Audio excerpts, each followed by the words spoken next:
Super excited here to have my friend and mentor Frank McKinney on. Frank's going to be talking about philanthrocapitalism and, of course, also our Haiti impact trip for 2016. And so, just give you a little brief update on Frank and maybe a bit of his bio if you haven't seen it from the site. Frank's probably best known for the mega mansions that he's built, and he's built them on spec, which means that there's no buyer when he's built them, and we're talking 5, 10, 25, 35. I don't remember what the highest one was yet, Frank. Maybe you'll correct me, but also five-time best-selling author. I'll show you a couple of his books in just a little bit, and really Frank is kind of like this superhero meets Robin Hood. Philanthrocapitalist and ultra marathoner. He's completed, I think, 5 different Badwater marathons, which is like a 120 some mile race in Death Valley, which is pretty wild. And he's, what I really look up to. Well, I look up to Frank for a lot of different reasons. One is he's this visionary that creates and sees marketplaces where others don't. He really made a mark in Florida where he is. He's in Palm Beach, but I think you really don't. Most of your work in Manalapan, right? Right, Frank? Palm Beach County, which Okay. Manalapan is a town in Palm Beach County. Okay. So really, essentially creating a market there, and then the other thing is I don't know too many others that you would find that truly live and breathe and walk their talk as much as Frank does. And that's what really drew me to you. This is a couple of your books. This is actually where I first got introduced to you. You gotta love the hair on your first book here, the Make It Big book. It's still a really great book. And you know what I love about it is you said I think it was on our last Haiti trip. You're like, every once in a while I break this thing out and I look at it and I'm like, wow, that has some really good information in it. And you go back to what you wrote, and it became a benchmark for yourself as well. Yeah, I because of my age, when I wrote that book, the book came out in 2002, so I was writing it in the late 90s, right? So I mean, you're a different stage of your life, and I remember at that stage how dynamic life was and how just explosive kind of the this meteoric rise was, and what got me to that point to even start putting pen to paper. So yeah, I read my own book. Yeah, no, it's pretty cool. Actually, the only book that I put up on my bookshelf is the latest one, the Evolved Enterprise one. It's kind of funny, but that's the one I truly feel I put my heart and soul into, and so that's on my bookshelf. This picture here is, I think, of one of your big properties. This might have been which one is this? This is the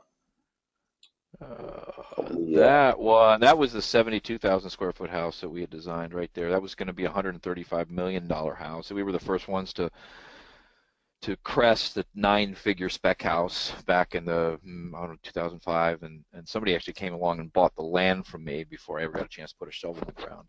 yeah, and you decide to take do the sure thing there and take the sure profits out of it because you saw the marketplace kind of changing. It looked like this is where you and I think first met. It was this a big event that you put on, and I remember I really loved what you're doing. We sent you a charity check and reached out to you, and then came to your event. And actually, this guy Michael Israel is this really cool painter was there, and I think it was an auction. This is still hanging in my basement. This cool John Oh, Lennon print. Uh, yeah. so these are the latest books that were all released in one day, which was a fiction book, uh, really around your everyday walks with your daughter Laura, and then the tap, which is more about like how do we answer the tap of what our greatest meaning and our greatest calling is, and then a real estate book on burst this about the bubble. So doing something that I don't think anyone else has done yet or since, releasing 3 different genres all in one day. And when we did that a few years ago, maybe 5 years ago now, all three of those hit number one in their genre, except for the real estate book, I think was number three. But yeah, we wrote them all at the same time. It took me 18 months to write them. I would write the fiction book in the morning. I was most creative then. I would write the business book in the afternoon because I was thinking more about my real estate business, and then I would write the spiritual book at night when I'd be praying and read my Bible. And I did that religiously for 18 months, if you can imagine writing like that. It was an amazing exercise for the brain. And then one day our publisher, the Chicken Soup for the Soul publisher, I said we want to release all these on the same day, and we did. I love it. Yeah, I mean, that's, another thing that I really look up to you for is you're just a pioneer. I mean, you love the reason you did it is I don't think anyone else has done it before, and you like pushing yourself. And I mentioned the Death Valley ultra marathons, the Badwater marathons. Talk about that for a second. So I think that gives a really interesting insight into your character. Boy, you asked me to talk about that for a second. That's really hard to do because it's one of my favorite topics. But it is, in short, it's the world's toughest foot race according to National Geographic. It starts at the lowest point in the Western Hemisphere at 282 feet below sea level in Death Valley, California, in the desert in July, where the temperatures are 125. One year we saw 136 degrees. You run 135 miles nonstop on pavement that is over 200 degrees. I've seen it tested with one of those meat testers you use to test your Thanksgiving Day turkey, and I saw 204 degrees one year. 100 people are invited, invitation only, 24, 25 countries represented at the start line. Gun goes off at, say, 6 a.m., and you've got 48 hours to traverse the most grueling 235 miles as you can imagine. In that heat, sleep deprived, calorie deprived, hallucinating. I've run it 9 times. I've finished it 6 times, and I've failed to finish it 3 times. So to put it in perspective, over 3,500 people have summited the top of Mount Everest, and only 400 people have ever finished this race. And I've, being a 6-time finisher, I think there's only about 20 or 25 people that have finished it more times than I have. Yeah, it's pretty incredible. Actually, yeah, let's spend a little more time on that because I think it does really, like I said, really show your character there. What is what's the motivation? Like, how does somebody prepare for something like that? What do you? Most people would think, I can never do that. So the macro lesson really from Badwater, you don't even have to be a runner to relate to this, is in life we have this, what I call the 3 I's: insurmountable, incomprehensible, and impossible undertakings that lay themselves on our hearts. You can fill in the blank what it is for you in your life. Impossible, incomprehensible undertaking that lays itself on your heart. Most of us, because of the 3 I's, say that just can't do that. I mean, when I learned that people actually ran through the desert and did this race, and I'd never run a marathon in my life. I'd barely finished a half marathon. So we have a choice. Insurmountable, incomprehensible, impossible. We can say no and move on to the next lesser challenge or no challenge where we stagnate. Or, like I did, I became intoxicated by the idea of what the human body could endure. I hired a coach. At the time, the woman who has finished that race more than any other woman in the history of that race, an organized race, by the way, that's been around since 1987. And I set my mind, as I stumbled across that race by accident in 2004. I didn't even know the word ultramarathon existed. But when I realized that to me represented insurmountable, incomprehensible, impossible, yet by altering my DNA, aspiring to finish that race, hiring a great coach to get me to the start line, let alone the finish line. Listen, I was like a one step away from a couch potato, and I don't go there to win. I go there to survive. But I will tell you, Yanik, that ever since I undertook that back in '04 and ran my first race in '05, my life has changed completely. The boundaries, well, if you would call them boundaries, life boundaries, has dissolved since I tackled something that was insurmountable, incomprehensible, and impossible. So if I were to ask you, as a listener, could you run 135 miles through the Death Valley Desert, in 125-degree heat? The answer, like my answer, was absolutely not. But if I asked you, do you think you could run 1 mile, just 1 mile through the desert, and you might think, you know what, maybe I could do that. All I'd ask you to do then is to do that 134 more times. When you break things down like that in life into smaller, and that's what I do, by the way, during the race. There's 6 checkpoints. So I basically, in my mind, have 6 different races.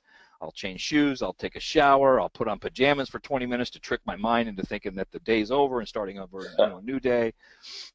But it has completely, I call it pursuing your life's badwaters, and that's the name of the race, Badwater Ultramarathon.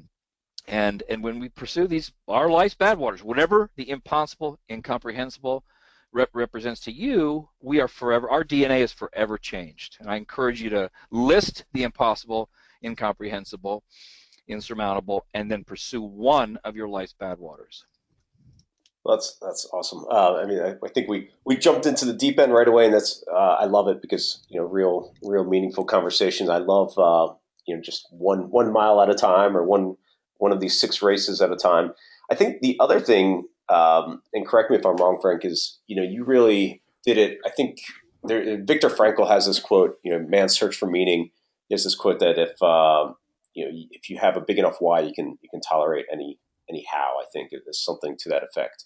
And your why, or your why around this, was, I think, raising money for your charity, for Caring House, and using that as a bigger goal even beyond yourself. Is that You right? know, yeah, the first year was kind of more selfish, was more of a goal, personal goal. While we had the charity going, we used that as a beneficiary. And then in years to follow, again, for 9 times I've been at that start line. Our mantra was well, there's two mantras, and they're really wonderful. Suffering a little voluntarily for those who are suffering a lot involuntarily in Haiti. So I signed up for this. Don't feel sorry for me that my blisters are blowing off my feet and I'm passing out and I'm hallucinating and I'm puking. I mean, I signed up for it, but I'm suffering for a reason. And the first year was more or less to get to that finish line. And then since then, even though I'm getting better, actually, I was getting better with age, faster, I'm suffering, putting that one foot in front of the other, knowing that those in Haiti are suffering involuntarily in perpetuity. I mean, they're suffering a lot. So that has been a fundraiser. And the other one, I mean, this is a great life one. I have it written in chalk above my treadmill in my sauna at home. Relentless forward motion. That, you see, I don't go to win, as I said. I am a very slow run. The fastest time in that race in the history of the race is 22 hours and 50 minutes. My fastest finish time is 40 hours, and my slowest is 48. So I am just shuffling along toward that finish line. But in life, and again, there's times I feel really good and I'm moving along pretty fast. But if I keep relentless forward motion in the forefront of my mind, I mean, this might gross some people out, but even when I'm as a man, I'm going number one, I'm peeing on the side of the road, I'm still moving a little tiny bit, sidestepping, if you will, toward the finish line. If I'm puking, I'm trying to puke and and move at the same time I'm throwing up. The only thing I can't do is number two and change my shoes, but I'll eat on the run, I'll drink on the run, on the move, I should say. Even if I'm crawling, relentless forward motion toward that finish line. I love it. I mean, it totally applies in everywhere in our world. It's like if we actually take a moment and stop and write in our journals, or write somewhere, or think about it at night. Like, what did we do to move forward progress today? Then we feel like we've accomplished something, and Yep. that's a good one. I guess I have a question here about just about a technical aspect of it. How did you qualify to run, or how did you get picked if there's only 100 people? Okay, so to save a lot of our time here, you could go to badwater.com, and there's a whole list of criteria you have to meet to be invited. Right now, you have to have finished 3 100-mile races in the past, well, in your life, I guess, or recently, not in the past year. But your resume, you have to, I mean, the resume to get in this race of most of these ultra runners who run 100-mile races every other weekend, I'm not kidding you. That is their hobby. I mean, they don't collect postage stamps. These people run in ultra marathon races, and they run them all over the world. So you got to be the top of your game. Now, for me, if I want to get back in it, as I have in years past, because I've finished before, I compete for 50 starting spots with veterans, and then there's 50 starting spots set aside for rookies. So my resume competes with other veterans' resumes. And, my resume isn't that strong outside of this race. And when you've run the toughest foot race in the world, what else matters? Like, I can't get excited about anything else but that race. And I happen to run it as a second race in my entire career. So that you go to Badwater. Even if you're not a runner, you could get some amazing life motivation and insight from what some of these runners endure to see that finish line. Yeah, and to qualify to win the belt buckle, which is, to me, always one of those things that we talk about artifacts in when we build communities, and that's like one of those can't be bought, must be earned kind of artifact. Yeah. Yeah, I mean, if I walk in a room, like I'm talking to everybody from my treehouse office looking out at the beach today, and I look, and the only thing really on my wall that of value to me are my five out of six. I got, one year I did not get a belt buckle, I just got a finisher's medal, but it's 5 Badwater belt buckles. And if you're an ultra marathon runner, or runner in general, and you've heard of Badwater, and you walk into a room and you've got one of those Badwater belt buckles on, it's as if people, they fall to their knees in reverence, and B, it's like walking in with the Lombardi Trophy or the Larry O'Brien Trophy. It is the holy grail of, and I don't wear them. I guess I'd wear them if I was in Colorado because they're kind of big, like the cowboy belt buckles. But yeah, it's something I'm not proud of a lot of things just because pride isn't something I believe in expressing too much. I think it's a dangerous thing. But I'm very, very proud of those belt buckles. Yeah, I suppose you should be. All right, let me change subjects on you, and where a lot of people know you from, or you're maybe best known for is in your real estate world. Can you just give maybe, I don't know, a backstory of how you got involved in building houses on spec, and then where you are now? Because I think you're doing something really exciting with the micro mansion concept. I'll give you the backstory, then I'll pause for the now. So the backstory very quickly is I came to Florida with a $50 bill and no formal education, no hope of pursuing a formal education because I left high school with a 1.8 GPA. Having that kind of GPA and have a troubled youth, 4 high schools in 4 years, having landed here with that $50 bill, I got a job digging sand traps on a golf course by hand. I like to say I believe in the welfare system, but I do not believe in the welfare mentality, the entitlement mentality. And so I was proud to be earning 180 bucks a week, but I was out of Indiana, little corn-fed country boy, and living in South Florida, lifestyles of the rich and famous. Robin Leach was on TV, man. It was like, I was watching people live it. For you younger people, MTV Cribs would be an example. So, I'm watching this go on, and I'm thinking, I want a piece of that lifestyle, but how can I get it as a maintenance worker? Well, I was a pretty good tennis player, I should say, as a young boy. So I picked up my tennis racket again, got my timing back, and I became a teaching tennis pro. Chose the most affluent communities I could find in South Florida that were just being built at the time. I put together my own little business, teaching lessons in these very affluent communities, again, that were just being built. So I was around real estate sales. I was around higher end transactions. I was certainly around wealth. Just as a tennis pro, though. And I watched as I was up making 100 grand a year as a 22-year-old. To have a Ferrari. I had a Ferrari when I was 22, and thinking I had reached the end of my life. I was so happy. But the people that were really ultra wealthy and living that lifestyle as the rich and famous were the people I was teaching tennis to. And how did they get there?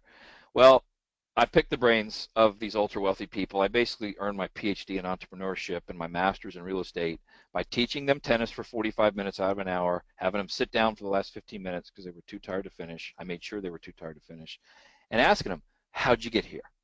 How'd you drive up to the lesson in the Mercedes, have the $1 million home with a $1 million yacht and the beautiful Beyonce lookalike wife and kids and so on and so forth?"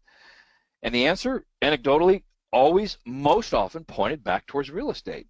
So in '86, I started my company. Actually, May 19th, I'll be 30 years since I started my real estate company.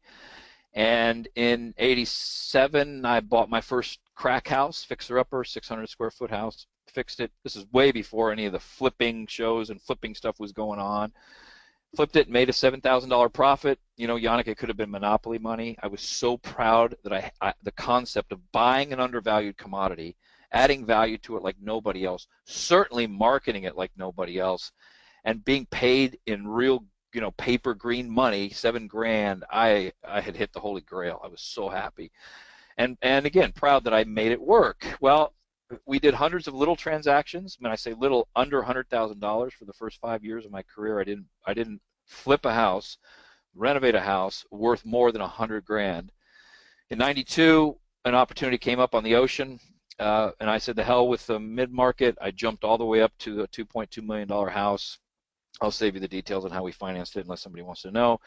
But we, had basically sacrificed today for a better tomorrow is one of the chapters in my Make It Big book, and that's what my wife and I did. We didn't live the high life. I put my money away, and I didn't have to borrow a lot of money to do that first multi-million-dollar project in '92. And since '92, we've done 41 high-end homes, renovations, or land transactions, all on speculation, though, meaning I am not a builder, I'm not a flipper, I'm not a retailer, I'm not a wholesaler, I'm not a bank foreclosure guy. I'm a real estate opportunist. And we go in with our own money. I'm not a partner person either. I'm a really bad partner person. So me, the bank, and the IRS are my partners.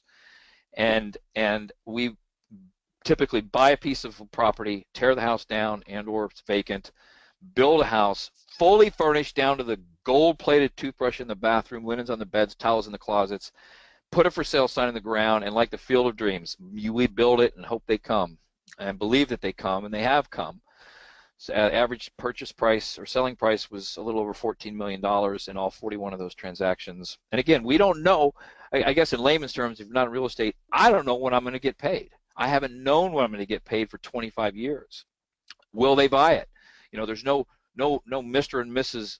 Yanik Silver hire Frank McKinney and pay them along the way to build this house. I build it without a buyer in mind. Kind of like Renoir, Monet, or Van Gogh would paint a painting and then hope somebody comes by and paints it. Well, my artistry is three-dimensional. Instead of two-dimensional, you can live in it, you can eat in it, you can sleep in it, and it happens to be on the Atlantic Ocean. And that's what I guess in summary, this is kind of a good lesson for those in just a business in general.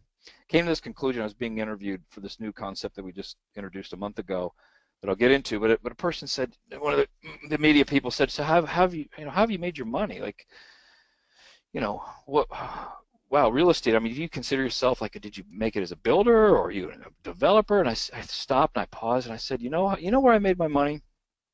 I made my money not in real estate, but I made my money knowing what the ultra wealthy want before they know they want it, and then providing it. And that's again, in being a visionary or being a risk taker or what have you, an artist. That's really what I've done. Is believed, like what we build, Yanik, is not what I live in. You've been in my house. It was built 30. It's the antidote to what I build. If you hated what I did for a living. And so really knowing what the ultra wealthy want before they know they want it, and then providing it to them, is where I've made my fortune. And that's something, as I look back on a 25-year high-end career, that should be something that all business people take. You can take out the word knowing what the ultra wealthy want, knowing what your customer wants before they know they want it, and then providing it to them. Yeah, I mean, if you look at icons like Steve Jobs, I mean, he had this knowing of what the iPhone should be, or what even the iPod should be before any consumer knew what Before they. the consumer knows, Yeah. right? And that's where your fortunes are made. And it's funny, one of the Wall Street Journal did a piece on this new concept we introduced in high-end real estate, and they referred to me as a Steve Jobs of real estate, because I've been wrong before. I mean, there's been certain styles and stuff that I've introduced that haven't gone over as well, or maybe I'll just say they were ahead of their time, and then maybe they'll go over well in Right. the future. But it's true. You have to have this conviction that the consumer, in my case the ultra wealthy, will appreciate well in advance of their synapses connecting to the fact that they do appreciate it, and take and pulling the trigger. Idea people, I've told this before, you've been there, they bore me. I am unimpressed with idea people. I want an executioner. That's what impresses me. Frank, will you have coffee with me? I have an idea. And the answer is always the same: no. Unless you can tell me one idea you've come up with that you've brought to fruition, succeed or fail. I don't care if you failed. I want to know that you executed, that you are an executioner. Because this world's full of idea people, Yanik. It's not full of many executioners. And the executioners, the ones that, the Steve Jobs and the Elon Musk of the world and the Richard Bransons of the world, those are people that execute on a risk-driven idea. And those are the people that we'll remember when they're long gone. Yeah. So before you get to your new concept, one thing I do want you to touch on for a moment is one thing. Well, I guess two things. One is kind of funny is, when you and I first met, I had paid you. You actually opened up your home, and I was staying at the guest house, and I'm like, wow, okay, this guy Frank, he builds these mega mansions. I can't wait to see his house. It's going to be, this crazy, incredible house, and it is really actually a very remarkable, iconic house because it was designed by this cartoonist, I think in the 1920s, maybe. Right. Yep. It's built like a caboose, which was his famous cartoon that he had in the newspapers. But your house is really, I find it actually really really great, and kind of community driven, and just this really beautiful kind of cottage feel to it. And so when I got there, it wasn't this 50,000 square foot house, but it actually showed me a lot about you and Nilsa and Laura, about who you guys are as people, because you still have your purple Yugo that you drive, I think, every once in a while, and there's just this whole a different side of you, and that's the side that really kind of endeared me to you and who you are. The one thing that I want to bring up on the real estate side is the artistry part, and I think this is where you really excel, and by not by the unique language that you use, and you've always had like one, at least I forgot what you call them, but it was one unique feature in every house, and I think that is something that the thinking of that can translate to so many different places. Can you talk about that for a second? Yeah, it doesn't really matter the business that you're in. I mean, I always wanted to be some form of artist. I can't sing. I look like I should. I can't. I can't play an instrument. Look like I can. I can't. I can't draw more than, I mean, Yanik, you're far and above a artist, a drawing artist. I've seen your drawing. You're a great renderer. You are a true drawing artist. I can't draw a stick figure. So where is it? And really in life, in business, in life in general, the artist, I mean, look at Prince, right? I mean, Prince passes away yesterday, Yeah.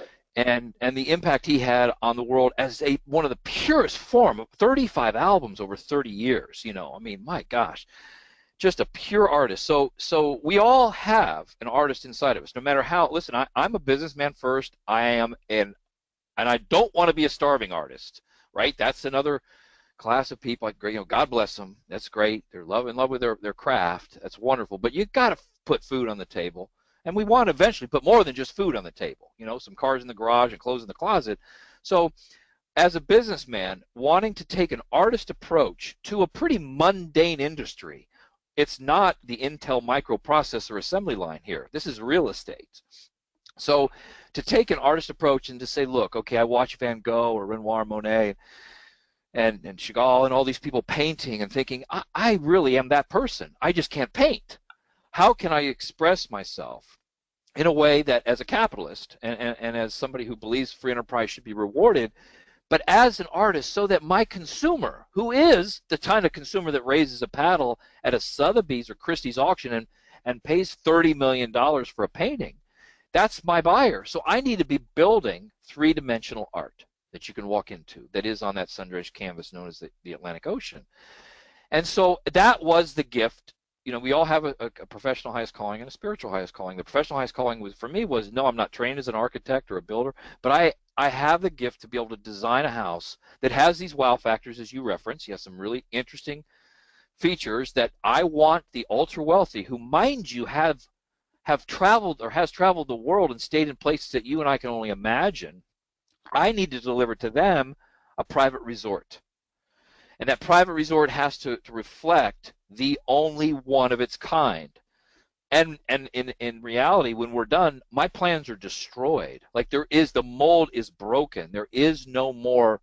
There isn't going to be a second one or a one-off. I mean, another one. And so taking the artist approach in business, regardless of the business that you're in, having flair for what you do, making sure that you never lose touch with a little boy or little girl inside, because right there, that's where true creativity and ingenuity is born. Keep in touch with a little boy or little girl, because that, again, and I'm over 50 now, that I feel more creative and more in touch with the little boy, little Frank, than I've ever been. And wait till you see the impact, the result on this new concept we've introduced.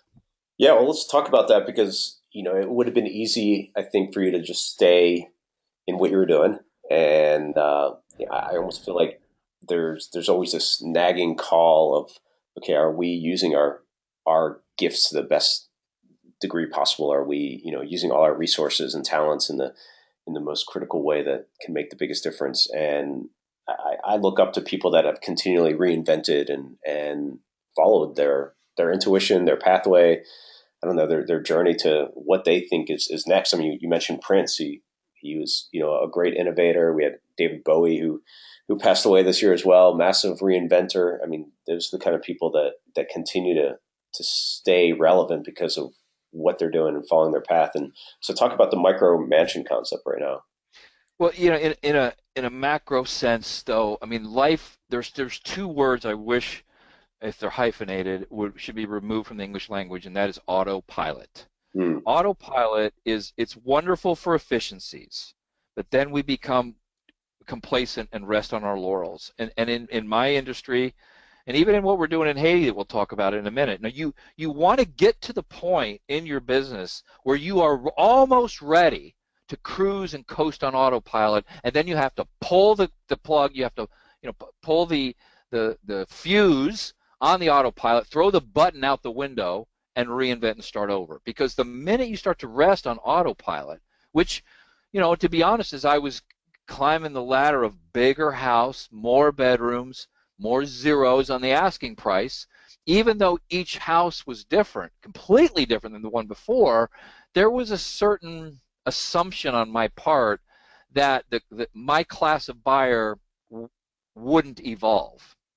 And that was just because I was, you can rest on your laurels when you're successful, and it takes being knocked down like we were in the kind of the Great Recession, the Great Crash of 07, 08, 09, 10, whatever it was.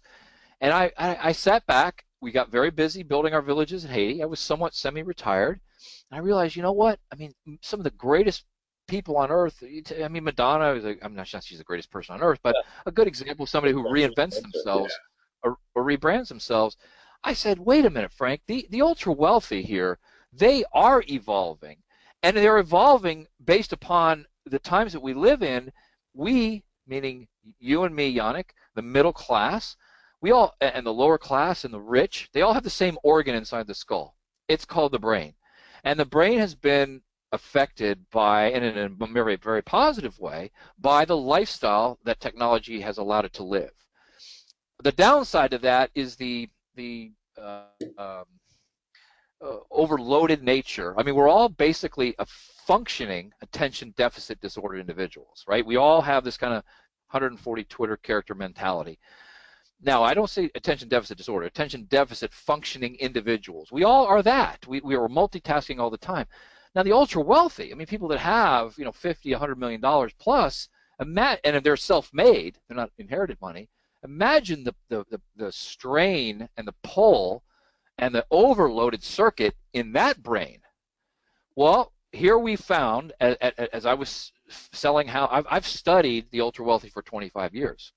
And what we found after 10 to 12 years into their self-made fortune, they were selling the house that I had sold them, the 10 to 12,000, 15,000 square foot house, and going back to staying in hotels, maybe at the the VIP suite, and then they might end up renting a place for a little while, on VRBO.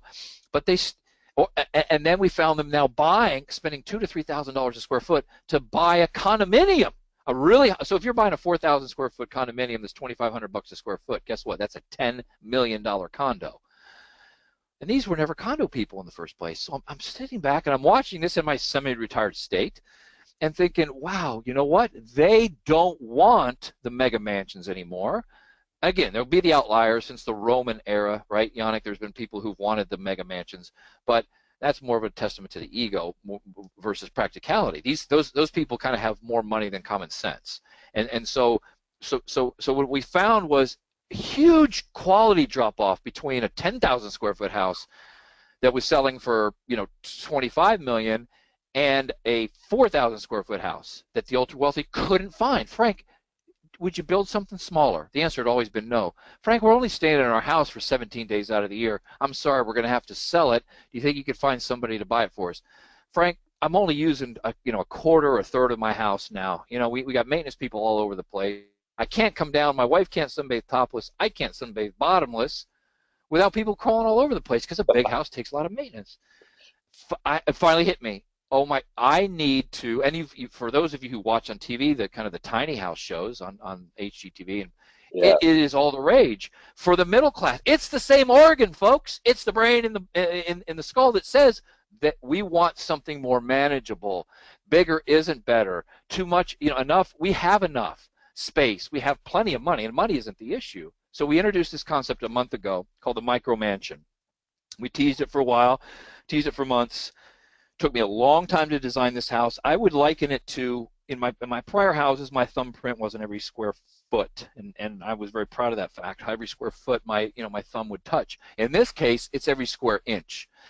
it is like building a yacht, like building a boat, where every square inch has to be planned out. The cost, my cost per square foot to build it is going to be 30 to 35% more, because it actually costs more. It costs less to build what I refer to as cubic feet. Cubic feet is nothing more than air. This is concentrated square feet, and that will be costing me a lot more money. And here we've been, the concept's been out less than a month. No less than 8 international media outlets have picked up, ran with it. And again, you know, the media today, they're always looking for the contrary story, somebody to knock it down. We've only had a few people say it, you know, it's not going to work. Most of these people are strangers saying this is the greatest idea since the first house that had a roof on it. So I for the first time in many years, I'm so excited. We've rebranded what we were. It's almost like me having a debate with a hologram of myself 10 years ago. Frank, what were you thinking? I mean, these people they're not using the house for more than 17 days out of the year. They're not staying there for more than or using a quarter of it. And so this micro mansion concept, where my countertops in this house that I'm building now, 125 grand, and the house. I mean, I'll shut up here. The house, I've built bedrooms bigger than the house I'm building right now. I kid you not. The $30 million house that I sold had a 4,200 square foot bedroom. This whole house, this first micro mansion prototype, is 4,042 square feet. That's awesome. Well, I love the passion around it, and I can tell you're definitely reinvigorated by this concept, and it's exciting to see you taking everything that you've learned up until now and apply it. I don't think you could have maybe even built this 10 years ago, and especially all the new technology that's going into housing, and I don't know if the new one has solar or any, because I know you were very big on the green technology. Well, the house will be green. I'm just not going to go through the certification process. I don't need some green police over there telling me that I can build it green or not. I know how to do it. Right. Yeah, and that's really exciting. I love it. And where can people find out more about the micro mansion concept?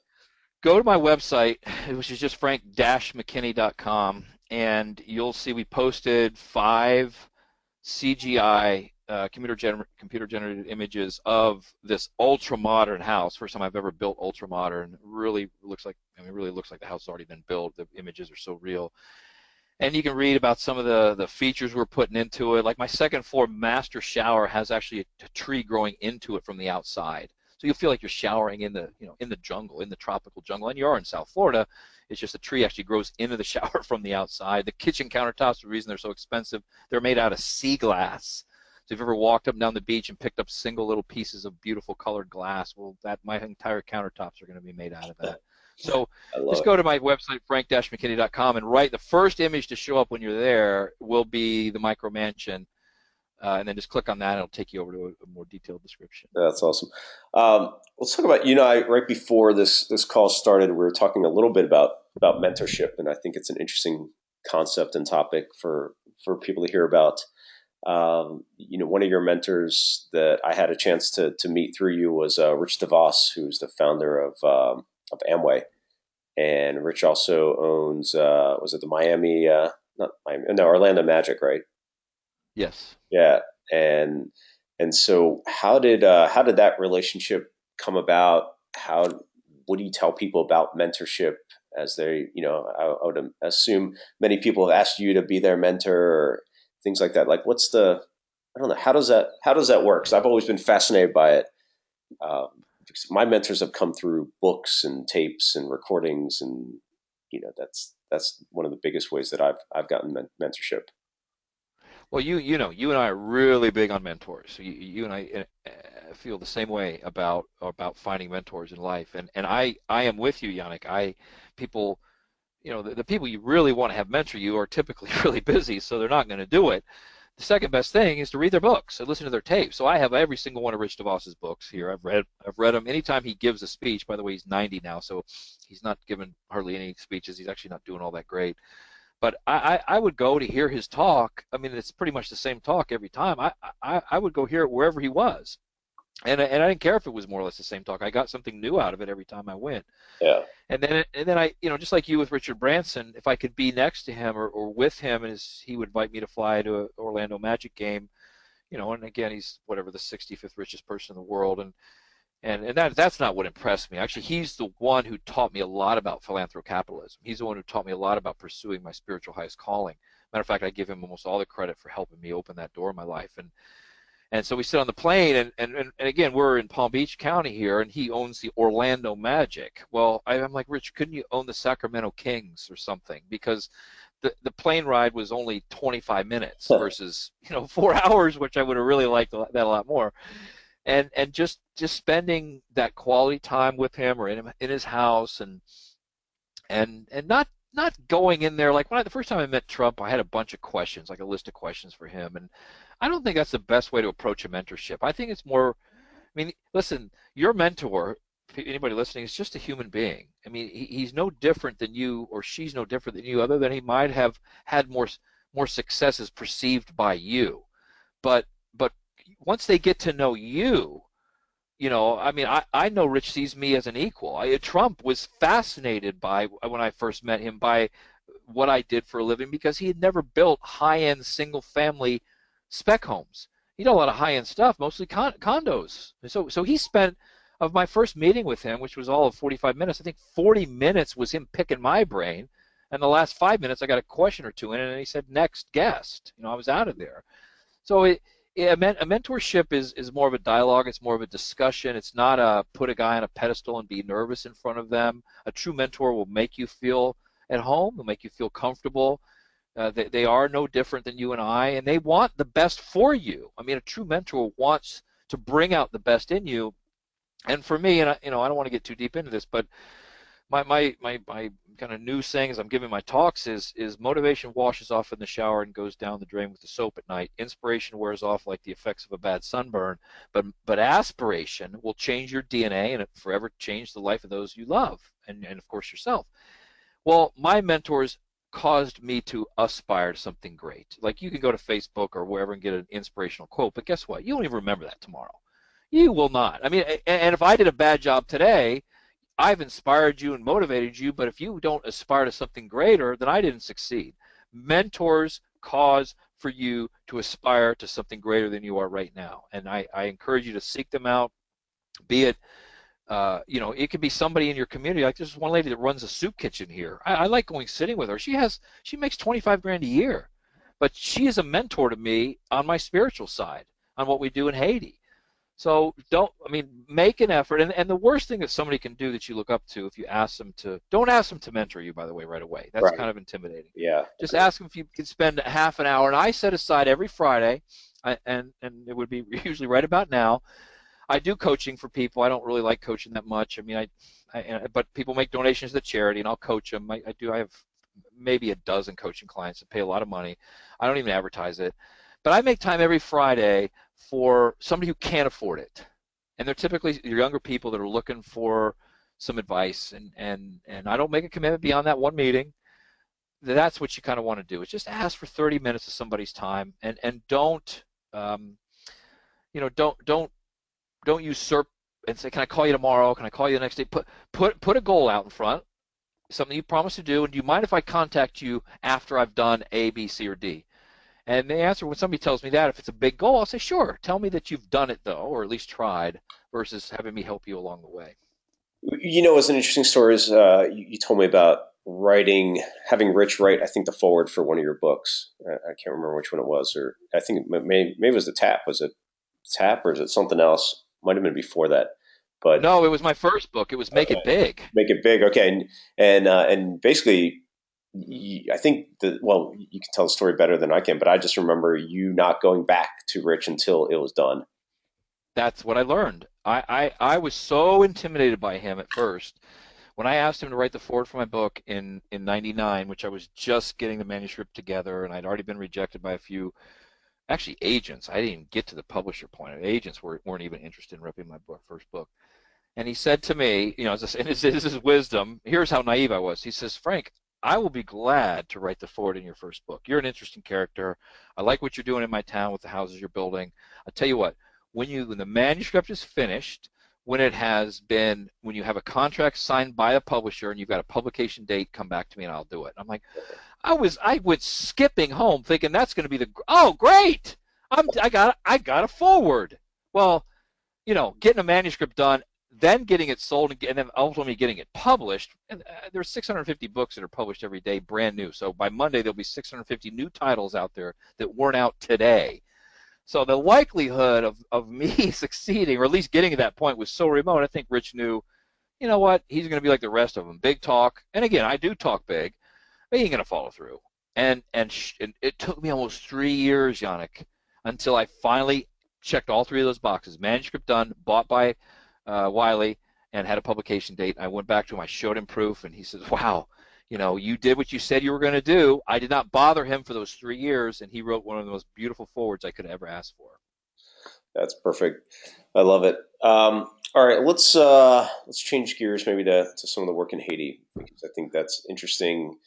Obviously, it's a huge part of your heart. I'm really impacted by the times that I've been there with you.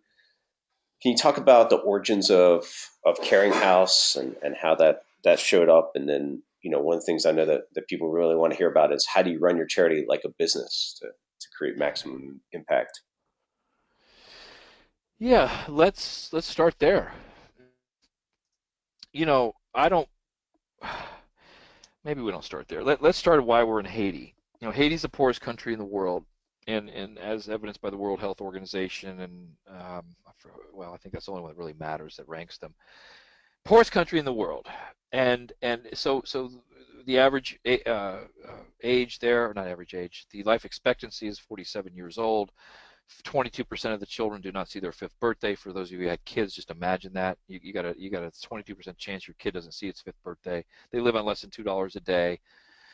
So in the earthquakes and the the mudslides, it's just a country that just continues to suffer. So we've been busy building there since 2003. Built 23 self-sufficient villages, housing over 10,400 people. Now, again, going back to one of the first statements I made, not a big fan of an entitlement mentality, of a welfare mentality. There is no such thing in Haiti because there's no such social service system. There is no government as a backstop. And so being the poorest in the world, knowing that they rely on what's called NGOs, non-government organizations, to come in there on a big scale, like USAID and others, or small scale, like Caring House Project Foundation, to go in there and share their spiritual highest calling in building, in meeting a need. Let's just start with that. So what we've learned, and the whole concept behind philanthrocapitalism is charity is no way, never will be a way out of poverty. You're throwing money down the drain if you take a charitable minded approach to poverty, and whatever poverty, it can be poverty in the United States. It's capitalism and free enterprise that is the way out of poverty. So for those in the know, that's kind of stating the obvious, but for many, they feel like, oh, we're donating to Frank's good cause, and he's going to go over there and use the money and just provide food and chickens and goats and build these houses. No, we are all about self-sufficiency. We coined the phrase, not in business, ROI, return on investment. We coined the phrase ROD, return on donation. How far can I stretch my donor's dollar?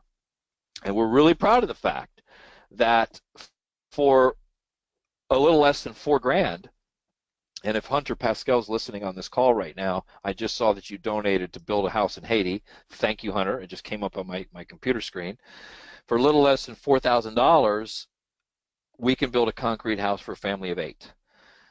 Talk about return on donation. That is a family that was living in a mud shack covered in palm fronds with rodents running across the floor that blows over in the first, mini hurricane, not even hurricane, it's a little mini tropical storm. And we can come in there with our partners over there and build a very sturdy, beautiful concrete house with a front porch and a shared latrine with another house for $4,000. Just shy of $4,000. So, and then meals. I provide meals for 11 cents a piece. We provide some kind of free enterprise and capitalism in the form of a fishing cooperative, an animal husbandry, a nursery, a plant nursery. So when we leave, Yanik, I'm not coming back. Caring House is not coming back to one of those villages to pump more money into them. That's made very clear to our partners, and our partners make that very clear to the villagers. We provide you with the most basic need, that being housing, but then every village is left with some form of free enterprise or capitalism so they can sustain when we leave. And look, I mean, the proof is in, and I'm not knocking USAID, but there's something about they took in $60 million and built 5 houses over there, or some ridiculous Right. uh, amount. You know, we've Scott Bonnell posted something very interesting. He did some research, and no, it wasn't 5 houses. It was a couple hundred. We've built as many houses as USAID for 1.8 million that they spent 200 million on or something. That's So actually you know, Hunter. I'll unmute him in a moment. Scott's on. Yeah, yeah, yeah. Okay. Okay. Good. Yeah. I know maybe you can find that Scott because I don't like to knock USAID. I just think that we've found a system, again, autopilot almost. That's why we need to keep reinventing that, where we can use this philanthrocapitalistic approach to solving poverty in the poorest country in the world. Now, the one thing I want to make sure that you understand, and this is for those of you who are thinking about coming to Haiti with us or have gone to Haiti with us, or like Hunter just buying another house in Haiti for us or donating to us. You all listening would love to change the world, right? We all want to change the world. And I'll never forget my first few trips from and back. I used to come back so depressed. I just think, I mean, am I really making a difference? I couldn't even, my first two trips, Yannick, I couldn't go out to a restaurant for a month.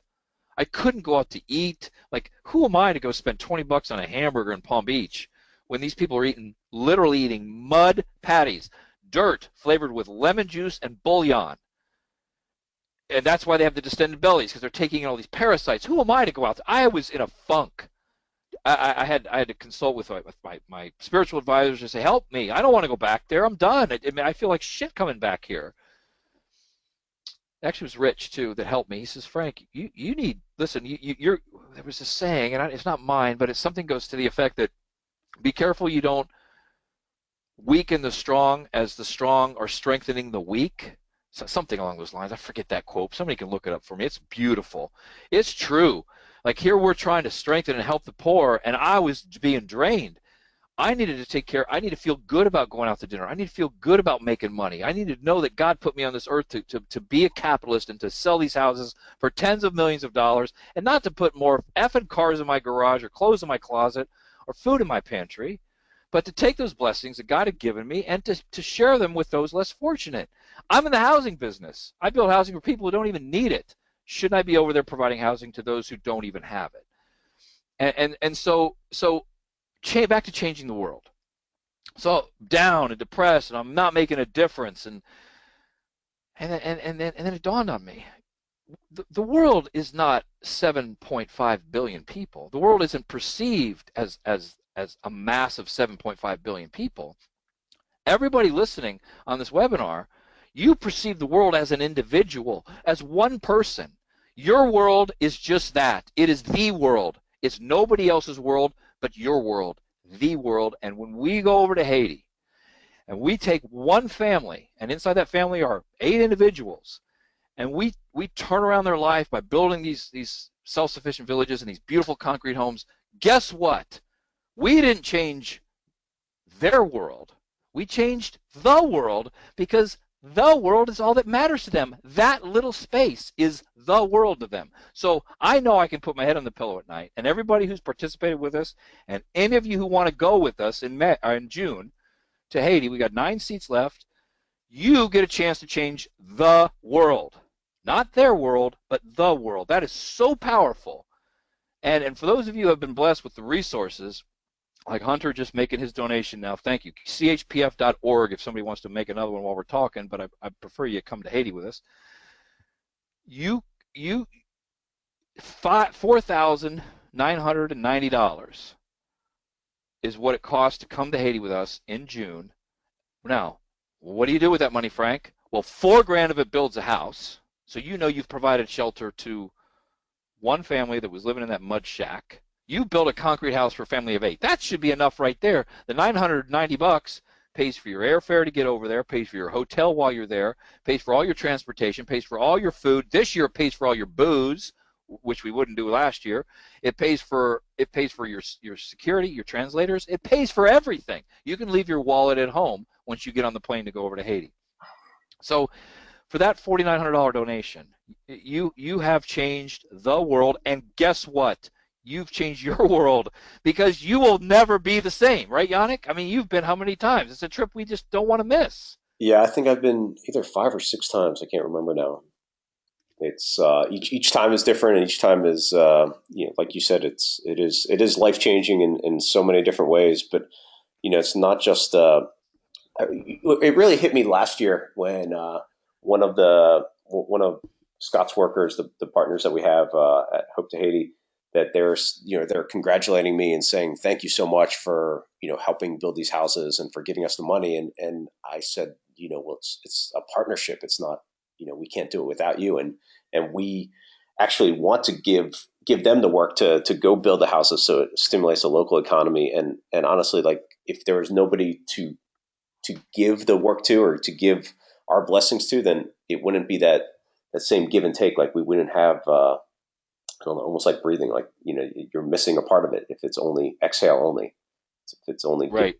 So it was like a really, I don't know, this moment where I'm like, yeah, well, we need you guys together, and we clasped hands together, and it truly was a partnership. And I know every time I go, it's life enhancing, life changing in so many ways. Yeah. Well, I mean, I yeah, I can't encourage you enough. Like, in life, it's really pretty easy to come up with reasons to say no to stuff. And we don't do black tie events, cocktail parties, or golf outings at Caring House.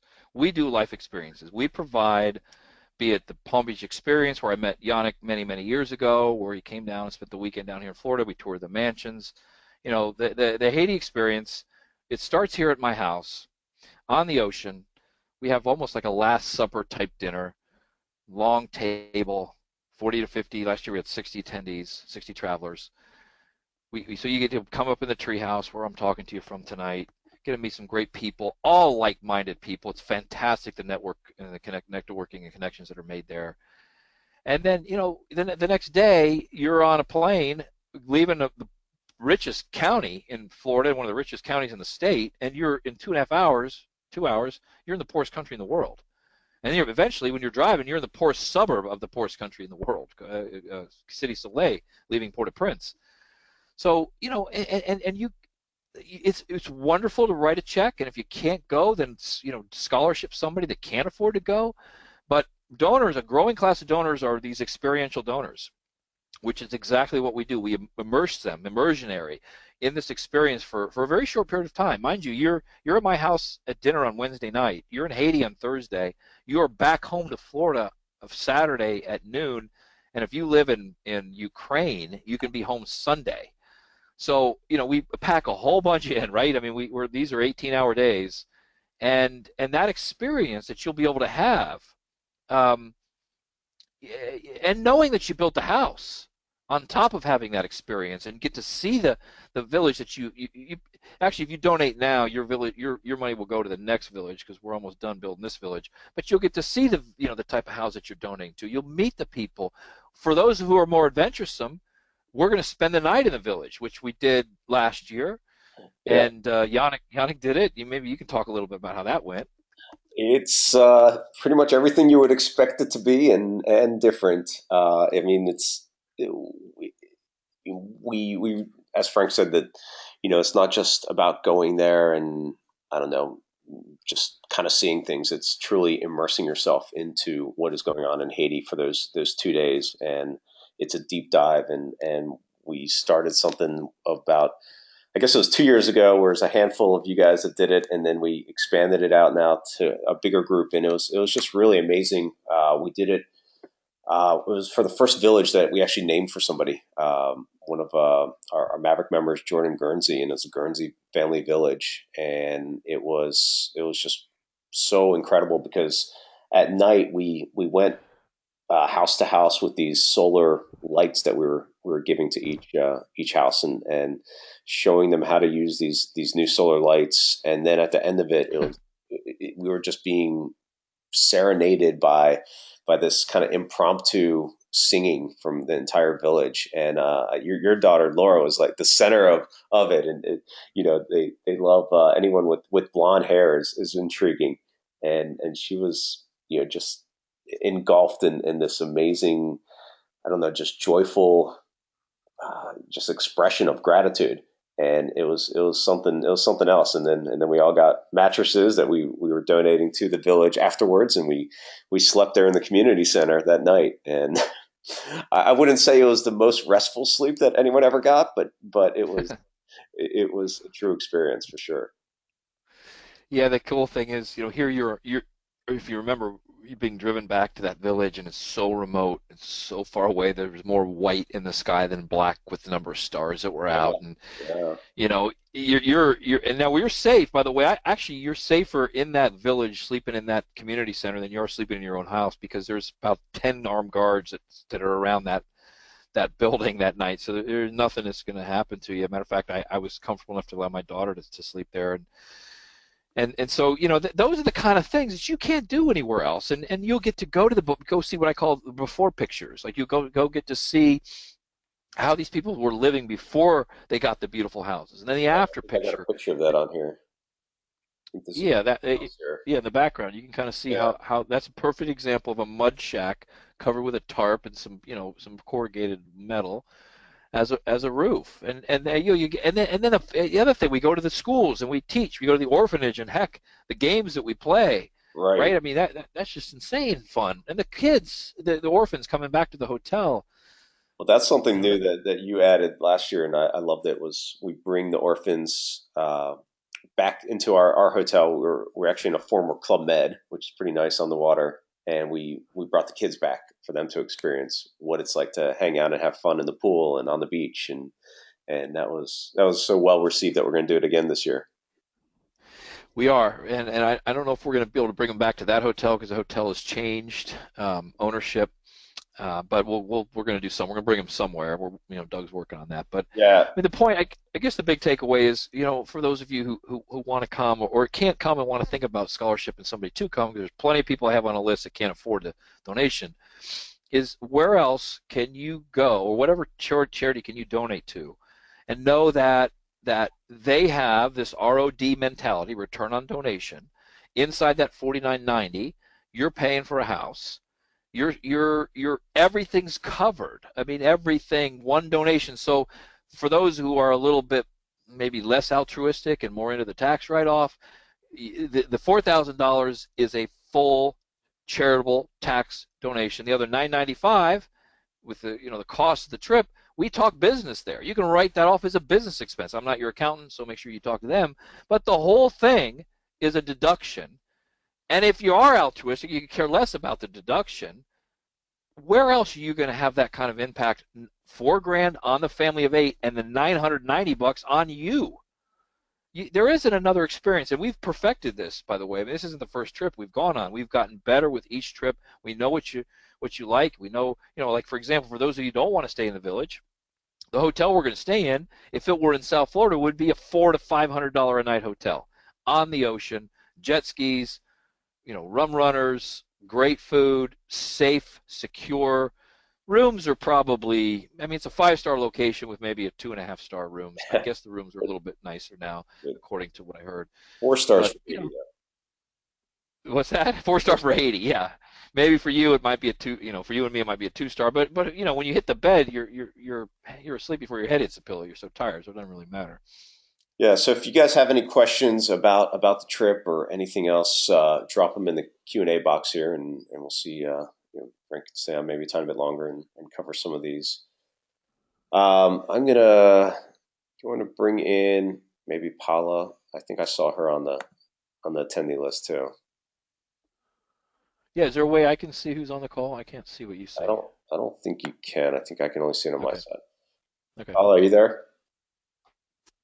I'm gonna I am. Hello, everyone. put you on the spot. Yeah, I'm not expecting this. Howdy. How are you? Good. So Good, good.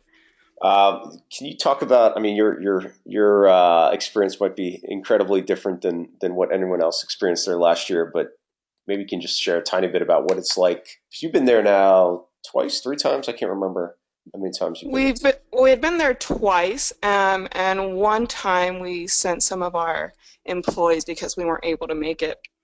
Yeah, But it truly was life-changing for us. The first time that we went, I remember just coming home and Jordan just diving into how much passion he grabbed from every single person he met there, not only the attendees, but the children and the village people and all that. And just seeing the transformation that came from it was absolutely life-changing.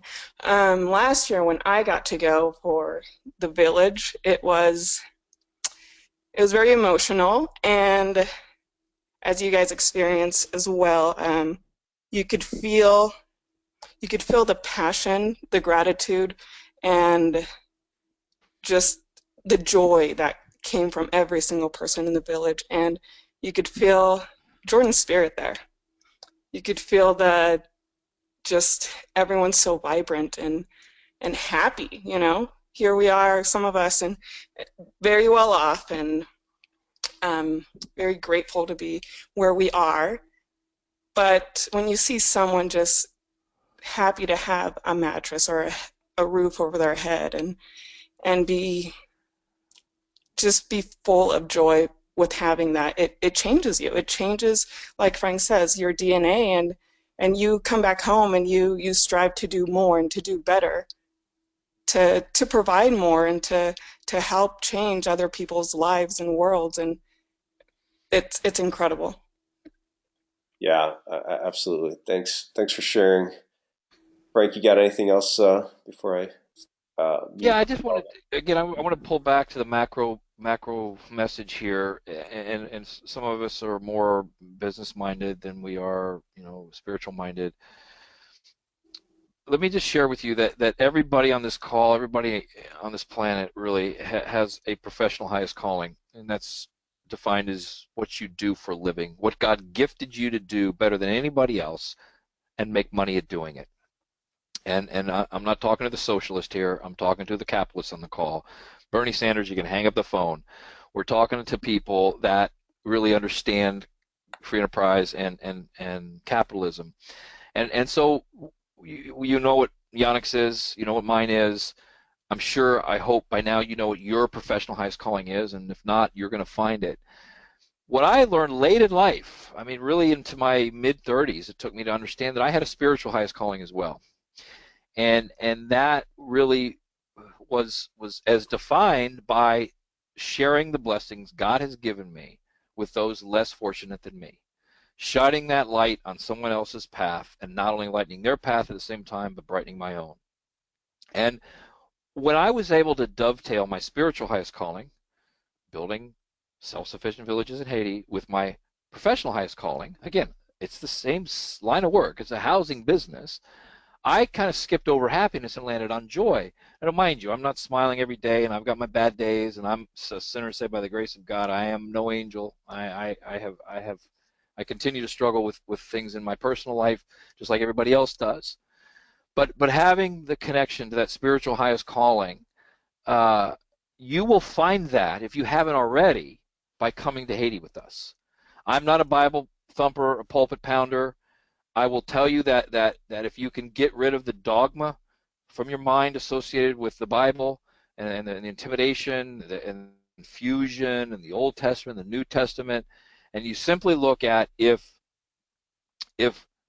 Jesus Christ today was named Yanik Silver, and he was walking the face of the earth, not with a robe and sandals, a big thick rope tied together, but he had an iPhone in one hand, and he was sitting out around with Richard Branson on Necker Island, the next minute, and he was confronted with an opportunity to help those less fortunate, not by dogma, not by Bible, but just by the pure fact of what would Christ do today to take care of those less fortunate. I don't care if you believe in him or not. Just that individual. Actually, it takes a lot more faith to be an atheist than it does to be a Christian, but that's a whole other story. You would realize that being somebody like Christ or Moses with skin today is really what we're doing over there in Haiti. And that that has allowed me to be in touch with the spiritual highest calling. Now, if we were on a call talking about my book, The Tap, which is a spiritual book, I'd be more than happy to get a lot more, kind of biblical with you. But for the masses, once you can grab onto that spiritual highest calling and bring it together with what all of us on this call are, I imagine, are business people, you have found the meaning of life. And at the same time, you've got a chance to provide a single family home for a family of 8 that is destitute, made out of concrete. So please, if you see up there the Haiti-trip.com, it is a great website. It's got a ton of pictures. It'll show you. It actually, right now, I think we have posted, like an hour-by-hour itinerary, exactly what you're going to be doing, how you're going to be safe. I have canceled a trip. One out of I don't know how many we've taken over there. There was one I had to postpone once because it wasn't safe. So if it's not safe, something happens, something comes up, we will postpone it. I'm bringing my daughter and my wife. Oh my God, I'm not going to take a chance that's unnecessary. But I encourage you to, if you're not already coming with us, to go to that site. There's at the very bottom, you can there's a number to call if you want to donate over the phone to save us the credit card fees. I'm sorry, to donate over the phone, or you can mail in a check to save us the credit card fees. We've got 9 spots left as of, I think, the way that the website reads. I don't know how many we got this morning, but fill them for us. Once we get to last year we brought 60. This year we're only bringing 50 because 60 was a little hard to manage. Yeah. And then, who knows if we're going to go next year. I can't promise we're going to go. And don't say, oh, we'll do it next year. There might not be I might not be around next year, and you might not be around next year. And the kind of people that go are, obviously altruistic minded, but not only that, it's really a who's who and a best of the best entrepreneurial, talent wise, high level connections. I mean, the kind of conversations that you have there are really, really, really first rate. So, and to put it in that backdrop, in that context, is pretty incredible.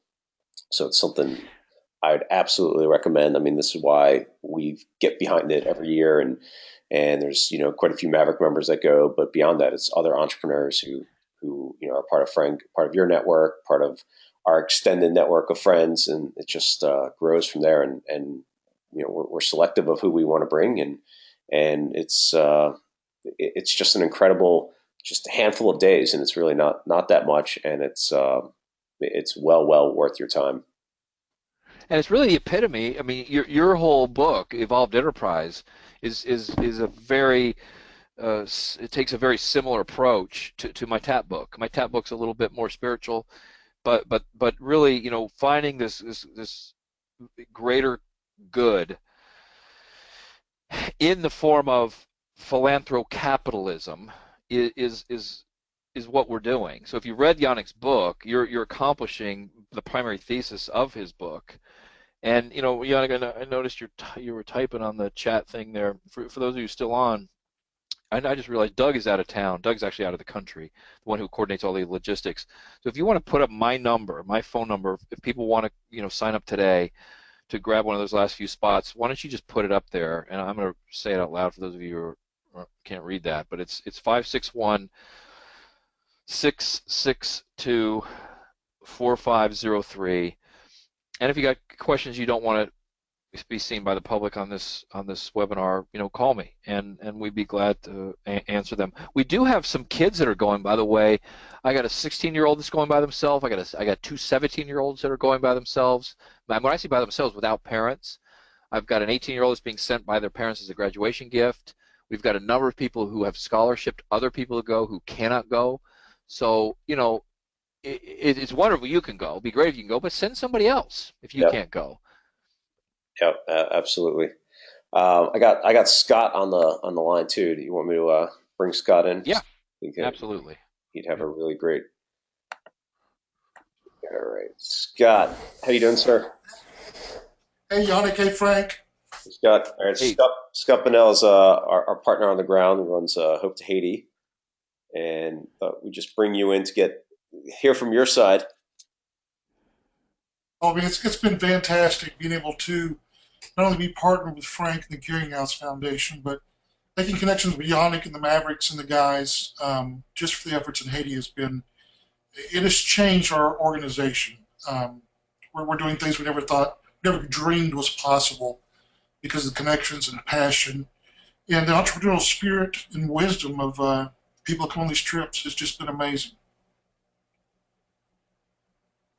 Well, Scott, I just have to say, and I know you're a man of few words, but Scott, you always underplay your role. You're the ultimate leader servant.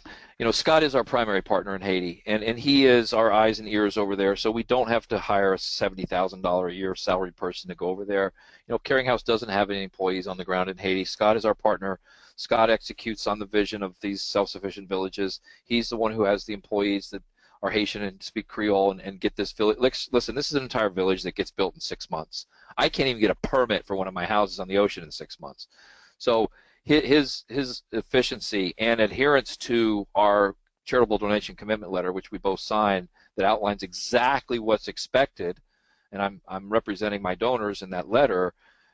These villages don't happen without Scott and his team, and you'll get a chance to meet him and the orphanage that they run separate from Caring House Project. And oh man, I mean, what talk about Jesus with skin? He's got a little more skin than Jesus did, but he's one of my true idols and also spiritual advisors. It gets me through my my cavalries and my low days, and I thank God every day for you, Scott. Thank you, Frank. Yeah, Scott does an incredible job there on the ground, and I'll have to second that absolutely. Uh, the people that come with us will get a chance to meet Scott and meet his team and just incredible people that work there for Hope to Haiti. Anything else we should add here, Scott? We should have the community center finished by next week. That's the last part of the piece going in. The water filtration systems have been distributed. We'll bring in the solar lighting when we go in with the team in June. All the houses are built, inhabited. All the trains have been built, are being used. Chickens and goats, which we provide, are being taken in. So we're about to wrap up this project at the Doug Delbert Village, and I was there. Well, I've been there twice. Was just recently about 3 weeks ago, and it just looks phenomenal. I'm so proud of my team in Haiti. That Frank has a vision, and then I have a vision, and then they just multiply. In my opinion, it's always better than I expected. And they take real pride in what they do, and it's a real. We employ 50 or 60 Haitians per project, and it's huge for them. I mean, it is huge for them to make good, steady money for 4, 5, 6 months. Have an opportunity. Some of the villagers work on their own homes. We don't necessarily require that, but we encourage that. And again, it is, as Frank says, it is changing the world of those people. This is our 5th project with the Caring House Foundation. We built 210 homes, 5 community centers, water, chicken, goats. So that's 1,600 people, 1,700 people in the last 3 years working with the Caring House Foundation. So again, it has been certainly one of the most rewarding things that I do and have the opportunity to do. And I'm grateful for the opportunity. It wouldn't be possible without Frank and Yanik and you guys' support. So I just thank you guys so much. Yeah. Thanks, Scott. Well, the other thing that Scott is underplaying is the fact that he is very open to if you show up there and you have ideas for self-sustaining businesses or anything that can do to make what they're doing even better. He's all ears for that, and so you have an opportunity to use your entrepreneurial skills in a unique way. And we've tried everything from like a Shark Tank-esque thing in the village to we brought in some of the micro entrepreneurs to come share with us what they're doing in I don't know whether it's the marketplace or anywhere else to do some brainstorming sessions. So we're kind of open to how to really exponentially increase the enterprise factor there, and right now it works well, but we're open to even increasing that. So for the people that come, there's opportunity galore. The other thing I want to mention too, unlike Habitat for Humanity, when you go, you do not lift a finger or a hammer, and it's not that that's beneath you. and if that was part of our program, of course, we'd ask you to do it. But as Scott mentioned, Haiti's unemployment rate is 80%. And so if I were to bring you as a talented carpenter and another person who's talented at bricklaying, and I just took a job away from somebody.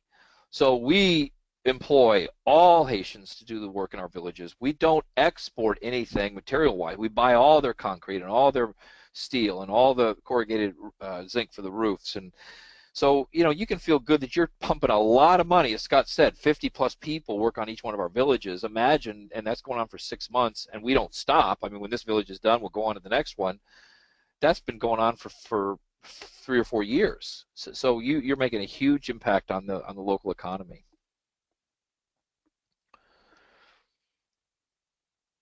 You really are, Frank. Yeah, for the last 4 years, we've been working really much nonstop, with you guys.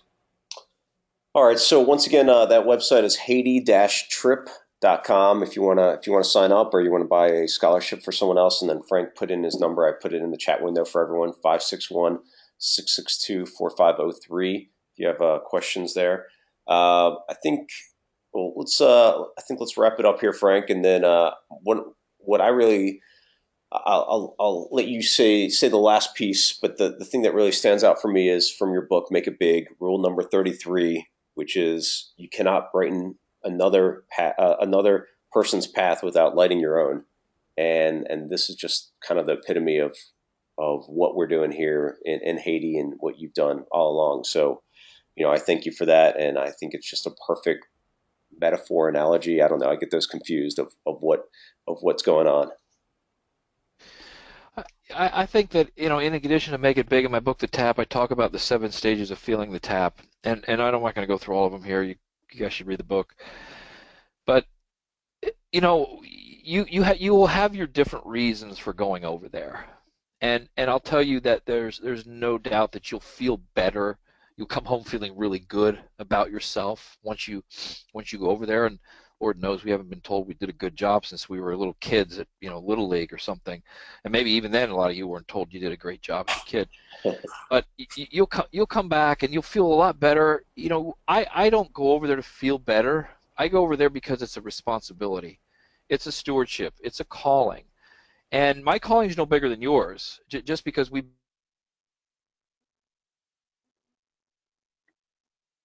I think we just lost you, Frank. Hey, Frank, I think we just lost you for a sec.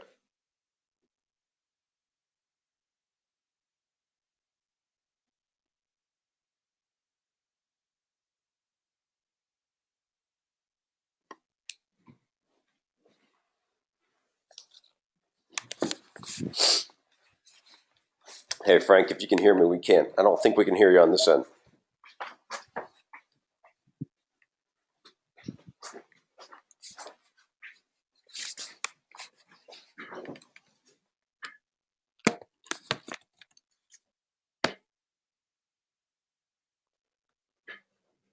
Uh-oh. All right, well, sounds like we lost Frank somehow, his audio right here at the end. But I will go ahead and wrap us up here. Appreciate everyone coming on. And enough. I hope you go. You just got back. We just lost about 2-3 minutes of your audio there, Frank. Oh, you lost me? I think so. It started from. I thought we lost you where you talked about it as a responsibility and a steward. Oh yeah. Okay. Well, shoot. I don't know if I can duplicate that. But anyway, I was telling you that you'll go over there and you'll feel better when you come back. It is a calling. It's a stewardship. It's a responsibility. It's something that I take. I don't go there to feel good about myself. I go there to fulfill this calling. And my book talks about acting on life's great tap moments. The epiphanous tap moments when God comes and taps you on the shoulder and calls you to more. And we all want to succeed in business, but we certainly all want to succeed in the business we're all in, and that's the business of life. And this trip to Haiti gives you an opportunity to do just that, something that will forever impact you, and it will forever impact the person that your family that you bought a house, you bought and built a house for. So my number direct, 561-662-4503. Again, only 9 or less seats left. or if you want to just go and study Haiti-trip.com, one of our board members, Doug Dobler, is the phone number's on there for him. You can call him, or you can just, there's a address to send the check in. But let us know you want to come so we can hold your spot, or you want to scholarship somebody to go in your stead. I forgot to say the date. What is the date? Do you have it handy? Yeah, June 1 is dinner at my house, and June 2 we're in Haiti, and we're home June 4. Okay. All right, perfect. So June 1st to 4th. All right, everyone. Thank you guys so much for joining us. Frank, appreciate your time as always.